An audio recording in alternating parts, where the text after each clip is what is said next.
नमस्कार। मिनरवा साप्ताहिक पत्रिका में आपका स्वागत है। चलिए डालते हैं पिछले सप्ताह के कुछ चुनिंदा और ज़रूरी खबरों पर एक नज़र। इमरान को झटका, पाक की नेशनल असेंबली बहाल। सुप्रीम कोर्ट ने अविश्वास प्रस्ताव संबंधी डिप्टी स्पीकर के फैसले को खारिज किया। 9 अप्रैल को सुबह 10 बजे सदन बुला शुरू करनी होगी अविश्वास प्रस्ताव की कार्रवाई। पाकिस्तान के सुप्रीम कोर्ट ने गुरुवार को नेशनल असेंबली के डिप्टी स्पीकर कासिम सूरी के प्रधानमंत्री इमरान खान के खिलाफ अविश्वास प्रस्ताव को खारिज करने के फैसले को रद्द कर दिया। कोर्ट ने डिप्टी स्पीकर के फैसले को प्रथम दृष्टया अनुच्छेद 95 का उल्लंघन माना है। कोर्ट के फैसले को इमरान के लिए तगड़ा झटका माना जा रहा है। संयुक्त राष्ट्र मानवाधिकार परिषद UNHRC से रूस सस्पेंड। भारत ने कायम रखा तटस्थ रुख। अमेरिकी प्रस्ताव के समर्थन में 93 और विरोध में 24 वोट पड़े। अमेरिका और उसके सहयोगी देशों के प्रस्ताव पर गुरुवार को संयुक्त राष्ट्र मानवाधिकार परिषद से रूस को निलंबित कर दिया गया। अमेरिका और रूस के दबाव को दरकिनार करते हुए भारत ने यूक्रेन मसले पर अपना तटस्थ रुख बरकरार रखा। भारत समेत 58 देश संयुक्त राष्ट्र महासभा के आपात सत्र में हुए मतदान से अनुपस्थित रहे, जबकि निलंबन प्रस्ताव के समर्थन में 93 वोट पड़े और 24 वोट विरोध में पड़े, अर्थात 92 देशों ने अमेरिका का साथ दिया और चीन समेत 23 देश रूस के साथ खड़े हुए। ज़्यादातर पड़ोसी रहे अनुपस्थित। मतदान से अनुपस्थित रहने वाले देशों में भारत के साथ पाकिस्तान, बांग्लादेश, भूटान, नेपाल, मालदीव, श्रीलंका, सऊदी अरब, UAE, मिस्र, कतर, इराक, इंडोनेशिया, दक्षिण अफ्रीका, सिंगापुर, मलेशिया और ब्राज़ील भी शामिल थे। देश में ही बनेंगे 101 सैन्य उपकरण और हथियार। केंद्र सरकार ने रक्षा उपकरणों और हथियारों की अपनी ज़रूरत को पूरा करने के लिए आयात पर निर्भरता घटाने की पहल को और गति दी है। 101 सैन्य साजो सामान और हथियारों की तीसरी सूची जारी कर दी गई है, जिनका आयात अगले 5 साल तक नहीं किया जाएगा। अब आत्मनिर्भर भारत अभियान के तहत इनका स्वदेश में ही निर्माण किया जाएगा। रक्षा अनुसंधान एवं विकास संगठन DRDO सरकारी क्षेत्र की रक्षा उत्पादन कंपनियों के साथ ही निजी क्षेत्र की घरेलू कंपनियों के साथ मिलकर इनके उत्पादन का रास्ता साफ करेगा। संसद का बजट सत्र तय समय से एक दिन पहले समाप्त। दोनों सदनों में जमकर हुआ काम, कई अहम विधेयक पारित। संसद का बजट सत्र तय समय से एक दिन पहले गुरुवार को समाप्त हो गया। हालांकि कामकाज के लिहाज से दोनों सदनों का प्रदर्शन सराहनीय रहा। लोकसभा ने 129% और राज्यसभा ने 99.8% काम किया। राज्यसभा यदि 10 मिनट और चलती तो कामकाज का आंकड़ा 100% पर पहुंच जाता। विश्व स्वास्थ्य दिवस के अवसर पर प्रधानमंत्री नरेंद्र मोदी ने गरीबों, मध्यम वर्ग के लिए सस्ती स्वास्थ्य सेवा पर सरकार का जोर के बारे में अपना मत रखा। मोदी ने कहा, हमारा देश दुनिया की सबसे बड़ी स्वास्थ्य योजना आयुष्मान भारत का घर है। विश्व स्वास्थ्य दिवस के अवसर पर प्रधानमंत्री नरेंद्र मोदी ने गुरुवार को कहा कि सरकार नागरिकों को अच्छी गुणवत्ता वाली और वहन करने योग्य स्वास्थ्य सेवा सुनिश्चित करने पर ध्यान देने के साथ भारत के स्वास्थ्य ढांचे का स्तर बढ़ाने के लिए अथक प्रयास कर रही है। विश्व स्वास्थ्य संगठन WHO द्वारा घोषित विश्व स्वास्थ्य दिवस हर साल 7 अप्रैल को मनाया जाता है। इस वर्ष के विश्व स्वास्थ्य दिवस पर WHO ने मानव और विश्व को स्वस्थ रखने पर ध्यान केंद्रित किया है। PM मोदी ने अपने ट्वीट में विश्व स्वास्थ्य दिवस की शुभकामनाएं देते हुए सभी के लिए अच्छे स्वास्थ्य की कामना की। उन्होंने कहा कि यह दिन स्वास्थ्य क्षेत्र से जुड़े सभी लोगों के प्रति आभार व्यक्त करने का भी दिन है। बिहार विधान परिषद चुनाव की बात करें तो बिहार विधान परिषद चुनाव में महागठबंधन पर राजग की बढ़त। 13 सीटों पर NDA और 7 सीटों पर महागठबंधन का रहा कब्जा। स्थानीय प्राधिकार कोटे से बिहार विधान परिषद की 24 सीटों के लिए 4 अप्रैल को हुए चुनाव में राष्ट्रीय जनतांत्रिक गठबंधन राजग ने गुरुवार को आए परिणाम में महागठबंधन पर बढ़त बना ली है। हालांकि देर रात तक मतगणना जारी थी। राजग की बात करें तो भारत को 7, जदयू को 5 और रालोजपा को 1 सीट पर जीत मिली है। वहीं महागठबंधन में पिछली बार की तुलना में राजद का प्रदर्शन भी बेहतर रहा है। राजद के 6 प्रत्याशियों ने जीत हासिल की है। करौली कांड पर डालते हैं एक नज़र। करौली कांड में पुलिस की भूमिका पर उठ रहे सवाल। समुदाय विशेष के लोगों ने छतों पर जुटा रखे थे पत्थर। राजस्थान के करौली में 9 संवत्सर के मौके पर हिंदू संगठनों की बाइक रैली पर हुए पथराव और आगजनी के बाद अब भी तनाव कायम है। पता चला है कि समुदाय विशेष के घरों की छतों पर भारी संख्या में पत्थर रखे हुए थे, जो अब भी पड़े हैं। पुलिस ने घरों की तलाशी लेकर पत्थर नहीं हटवाए हैं, जबकि वरिष्ठ अधिकारियों तक को सूचना है कि कई घरों में पत्थर और हथियार मौजूद हैं। किसानों की बात करें, गेहूं किसानों को भा रहा खुला बाजार, मंडियों में मिल रहा एमएसपी से अधिक मूल्य, सरकारी केंद्रों में पसरा सन्नाटा। पिछले वर्ष कुछ राज्यों में किसान आंदोलन ने जोर पकड़ा था। सरकार द्वारा किसानों को सरकारी मंडियों से मुक्त कर उन्हें खुला बाजार मुहैया कराने और उनकी आय बढ़ाने की कोशिश इसकी मुख्य वजह थी। किसानों के एक वर्ग ने इसे एमएसपी पर खरीद को सीमित करने का प्रयास माना था, लेकिन ज़मीन पर वर्तमान सच्चाई यह है कि किसान खुद खुले बाजार की ओर दौड़े आ रहे हैं। खुले बाजार में गेहूं का भाव सरकार के घोषित न्यूनतम समर्थन मूल्य एमएसपी के मुकाबले अधिक मिल रहा है। खरीद के शुरुआती सप्ताह में मंडियों में कुल 20.83 लाख टन गेहूं की आवक हुई, लेकिन सरकारी खरीद केवल 1.99 लाख टन हो सकी है। ऑस्ट्रेलिया के बाजार से खबर है। ऑस्ट्रेलिया के बाजार में भारत देगा चीन को टक्कर। ऑस्ट्रेलिया के बाजार में भारत अब कई वस्तुओं के मामले में चीन को कड़ी टक्कर देने वाला है। ऑस्ट्रेलिया के आयात में भारतीय वस्तुओं की हिस्सेदारी तेजी से बढ़ेगी। इससे दुनिया भर में भारतीय वस्तुओं की ब्रांडिंग भी मजबूत होगी। यह सब बीते 2 अप्रैल को भारत व ऑस्ट्रेलिया में हुए व्यापार समझौते से संभव होगा। ऑस्ट्रेलिया की अर्थव्यवस्था मुख्य रूप से सर्विस सेक्टर पर निर्भर करती है।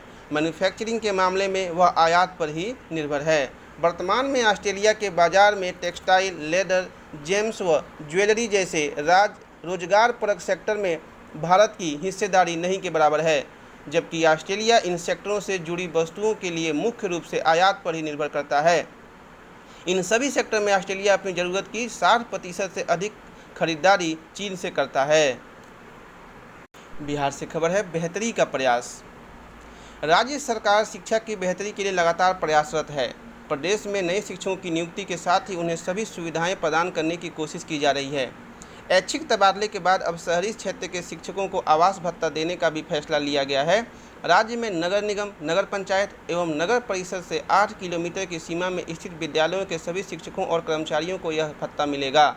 सरकार के इस फैसले से निश्चित रूप से पढ़ाई की गुणवत्ता में सुधार होगा। यूक्रेन ने रूस से लड़ने को मांगे और हथियार।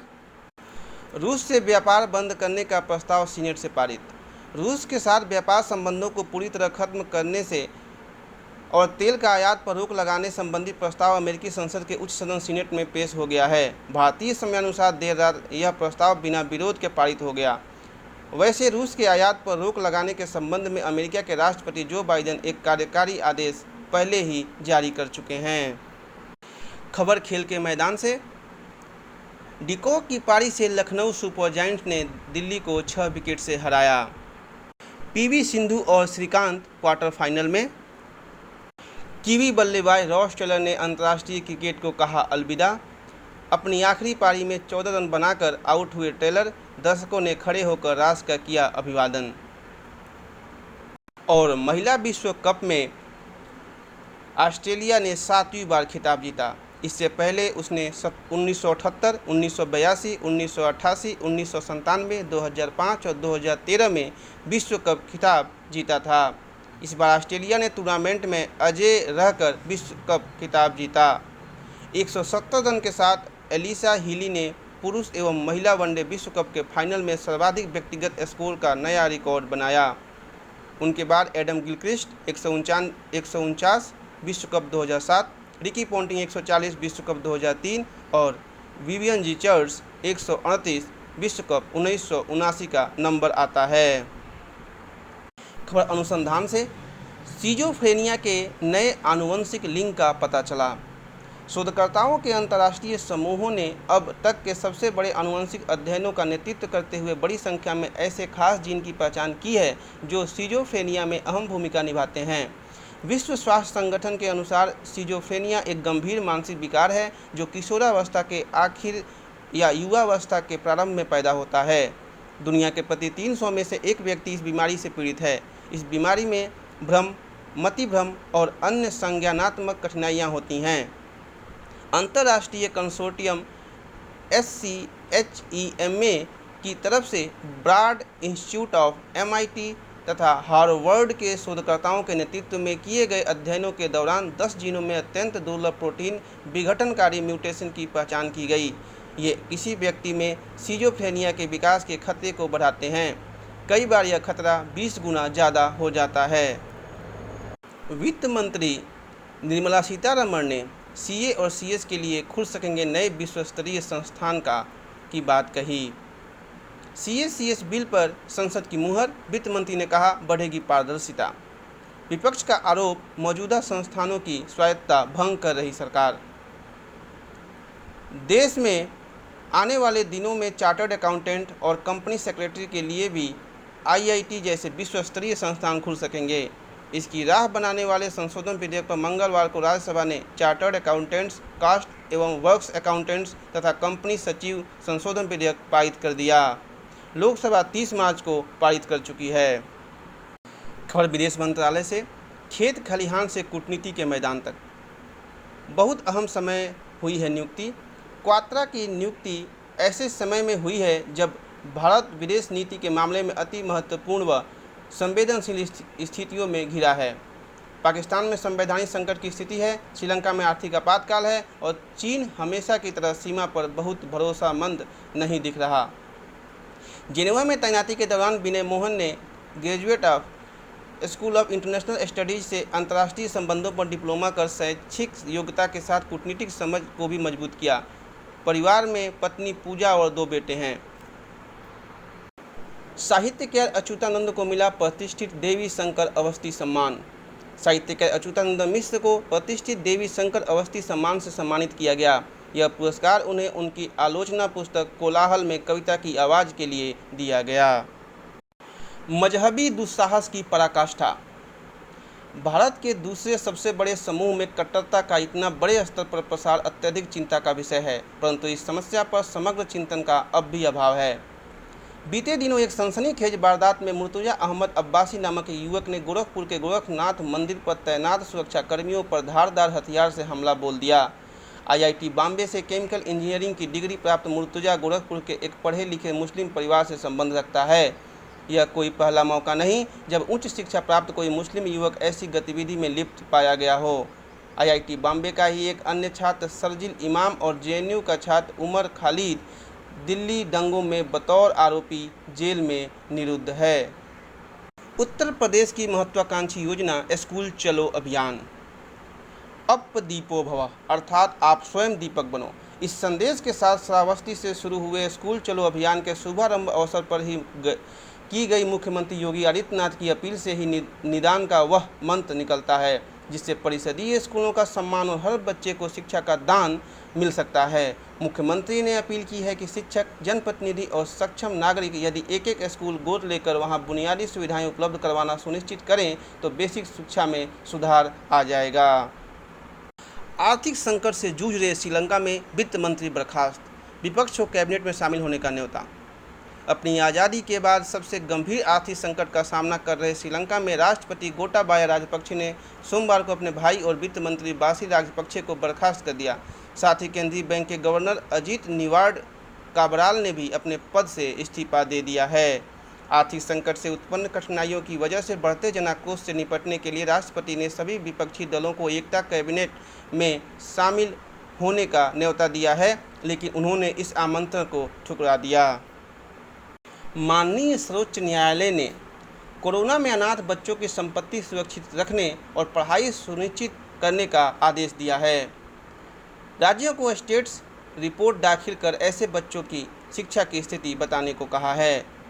सुप्रीम कोर्ट ने सभी राज्यों और केंद्र शासित प्रदेशों को कोरोना में माता पिता को खोने वाले बच्चों की संपत्ति सुरक्षित रखने और पढ़ाई सुनिश्चित करने के आदेश दिए हैं। कोर्ट ने यह भी कहा कि बच्चों के माता पिता द्वारा छोड़ी गई संपत्ति का ब्यौरा वाल स्वराज पोर्टल पर अपलोड किया जाए। HDFC बैंक में HDFC का विलय। कर्जदाता कंपनी ने कहा अब बड़ी आबादी को सस्ता होम लोन देने में मिलेगी मदद। देश में होम लोन देने वाली सबसे बड़ी कंपनी HDFC लिमिटेड और निजी क्षेत्र के सबसे बड़े कर्जदाता HDFC बैंक ने आपसी विलय का फैसला किया है। सोमवार को दोनों संस्थानों के बोर्ड ने इस बारे में प्रस्ताव पारित किया और उसके बाद शेयर बाजार को इस विलय की जानकारी दी गई। ग्रैमी अवार्ड 2022 में भारत की धूम। रिकी ने दूसरी बार जीता अवार्ड, पीएम मोदी ने दी बधाई। भारतवंशी अमेरिकी फाल्गुनी ने पहली बार जीता अवार्ड, भारतीय अमेरिकी प्रोड्यूसर जोसेफ की फिल्म ने भी झटके अवार्ड। रिकी, फाल्गुनी व जोसेफ की जीत के साथ ग्रैमी अवार्ड 2022 में भारत की धूम मच गई।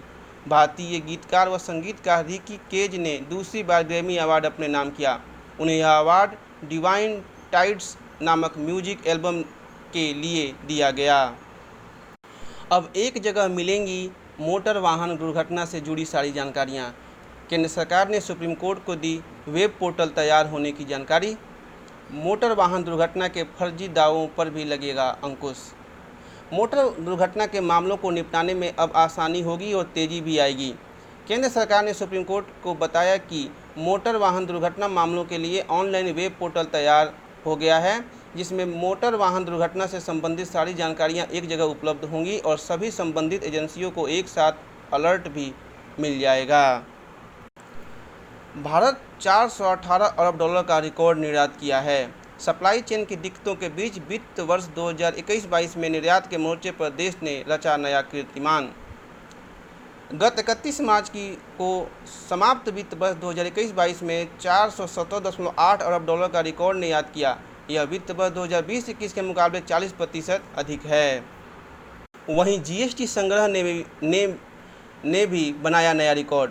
वैश्विक अस्थिरता के बावजूद मार्च में 1.42 लाख करोड़ रुपए रहा संग्रह।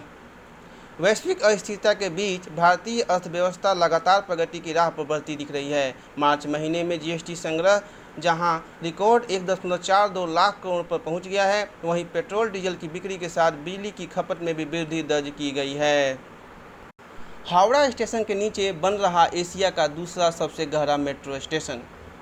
बंगाल की राजधानी कोलकाता से सटे हावड़ा शहर में अगले साल जनवरी तक एशिया का दूसरा सबसे गहरा मेट्रो स्टेशन बनने जा रहा है। देश के प्रमुख रेलवे स्टेशनों में से एक हावड़ा स्टेशन के ठीक नीचे बन रहा मेट्रो स्टेशन कई मायनों में खास होगा। अधिकारियों का कहना है कि हावड़ा मेट्रो स्टेशन ज़मीन से 33 मीटर नीचे होगा, जबकि एशिया का सबसे गहरा मेट्रो स्टेशन हांगकांग में है, जिसकी गहराई करीब 60 मीटर है। माननीय सर्वोच्च न्यायालय के प्रधान न्यायाधीश एन.वी. रमन्ना ने कहा, एक छतरी के नीचे काम करें सभी जांच एजेंसियां। भारत के प्रधान न्यायाधीश एन.वी. रमन्ना ने शुक्रवार को केंद्र की सभी जांच एजेंसियों को एक छतरी के नीचे लाने की जरूरत व्यक्त की। साथ ही उन्होंने पुलिस सुधारों में हो रही देरी पर चिंता जताते हुए इसे तत्काल राजनीतिक हस्तक्षेप से मुक्त करके स्वतंत्र बनाने को कहा। जस्टिस रमन्ना केंद्रीय अन्वेषण ब्यूरो सीबीआई की ओर आयोजित 19वीं डीपी कोहली मेमोरियल लेक्चर को संबोधित कर रहे थे। एक ही केस की कई एजेंसियां द्वारा जांच से होने वाले समय और संसाधनों की बर्बादी की ओर ध्यान आकर्षित करते हुए रमन्ना ने कहा, इसके लिए एक छतरी जैसी एजेंसी का गठन होना चाहिए। कुछ महत्वपूर्ण प्रश्न। मोबाइल फ़ोन के आविष्कार ने मानव जीवन को सुलभ बनाया था, उसका आविष्कार कब हुआ था? 1973 में अमेरिकी इंजीनियर मार्टिन कूपर ने एक प्रेस कॉन्फ्रेंस में पहला मोबाइल फ़ोन सबके सामने पेश किया था। इसका वजन 1 किलो से ज़्यादा था। फ़ोन की लंबाई 10 इंच, चौड़ाई 1.5 इंच और मोटाई 3 इंच थी। एक बार चार्ज होने के बाद इससे आधे घंटे बात हो पाती थी। वहीं अंतरिक्ष की बात करें, अंतरिक्ष में जाने वाले पहले भारतीय कौन थे? अंतरिक्ष में जाने वाले पहले भारतीय राकेश शर्मा थे। 1984 में राकेश शर्मा ने रूस के अंतरिक्ष यान सोयूज T-11 से अंतरिक्ष में जाने वाले प्रथम भारतीय अंतरिक्ष यात्री होने का गौरव प्राप्त किया। यान में राकेश के अलावा 2 सोवियत अंतरिक्ष यात्री भी थे। शर्मा ने अंतरिक्ष में 7 दिन 21 घंटे का समय बिताया। महान कवि माखनलाल चतुर्वेदी को पद्म भूषण कब मिला था? कृष्णार्जुन युद्ध, हिम किरीटिनी, साहित्य देवता, हिम तरंगिनी, माता, युगचरण, पुष्प की अभिलाषा जैसी कृतियों की रचना करने वाले माखनलाल चतुर्वेदी को पद्म भूषण 1963 में मिला था और 30 जनवरी 1968 को अंतिम सांस ली थी। कुमार गंधर्व का असली नाम और वो कौन थे? कुमार गंधर्व का असली नाम शिवपुत्र सिद्धेरामैया कोमवाली था। 10 साल की उम्र से गाना शुरू किया और कुमार गंधर्व की उपाधि प्राप्त की। अपनी निजी गायन शैली विकसित की। मालवी गीतों को राग दरबारी ढंग से गाकर नए आयाम दिए। उड़ जाएगा हंस अकेला, झीनी झीनी चदरिया आदि उनकी प्रमुख रचनाएं हैं। 1977 में पद्म विभूषण से सम्मानित किए गए। 12 जनवरी 1992 को उन्होंने अंतिम सांस ली थी। लियाकत नेहरू समझौता कब हुआ था? 1950 में आज ही 8 अप्रैल को भारत के तत्कालीन प्रधानमंत्री जवाहरलाल नेहरू और पाकिस्तान के प्रधानमंत्री लियाकत अली खान के बीच लियाकत नेहरू समझौता हुआ। यह समझौता अल्पसंख्यकों के अधिकारों को सुरक्षित रखने के उद्देश्य से किया गया था। शुष्क बैटरी का पेटेंट कब और किसने दिया था? 1886 में आज ही जर्मन विज्ञानी डॉक्टर कार्ल गैसनर ने शुष्क बैटरी के लिए पेटेंट प्राप्त किया था। इसमें जस्ता को प्राथमिक घटक के रूप में इस्तेमाल किया गया था। गैसनर ने इसका आविष्कार 1881 में किया था। शुष्क बैटरी का इस्तेमाल फ्लैश लाइट, रिमोट कंट्रोल और कई अन्य उपकरणों में किया जाता है। इसी के साथ आज का समाचार यहीं समाप्त हुआ। हरिओम। फिर मिलेंगे अगले सप्ताह अगले अंक के साथ साप्ताहिक पत्रिका न्यूज।